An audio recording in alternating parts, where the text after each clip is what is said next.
The new method for synthesizing crystals leads researchers to a brand new phase of metal which may be useful for new technologies. Results were confirmed using the Advanced Photon Source. A research team led by Northwestern University and the University of Michigan has developed a new method for assembling particles into colloidal crystals, a valuable type of material used for chemical and biological sensing and light detecting devices. Using this method, the team has shown for the first time how these crystals can be designed in ways not found in nature.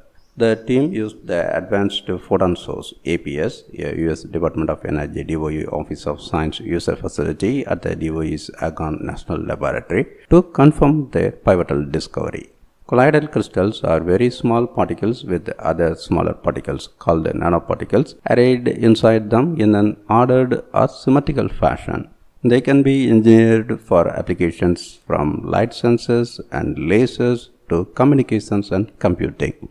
For this research, scientists tried to break nature's natural symmetry, which tends to order tiny particles in the most symmetrical way.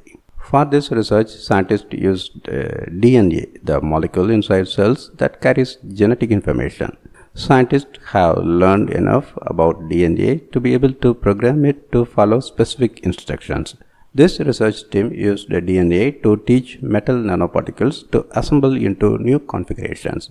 Researchers attached DNA molecules to the surfaces of nanoparticles of different sizes and found that the smaller particles moved around the larger ones in the gaps between them, while still binding the particles together into a new material.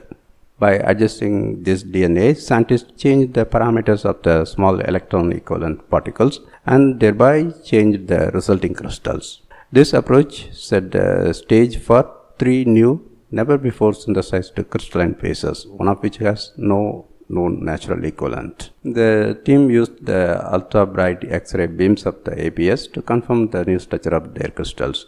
These low-symmetry colloidal crystals have optical properties that can't be achieved with other crystal structures and may find use in a wide range of technologies. Their catalytic properties are different as well. But the new structures unveiled here are only the beginning of the possibilities now that the conditions for breaking symmetry are understood.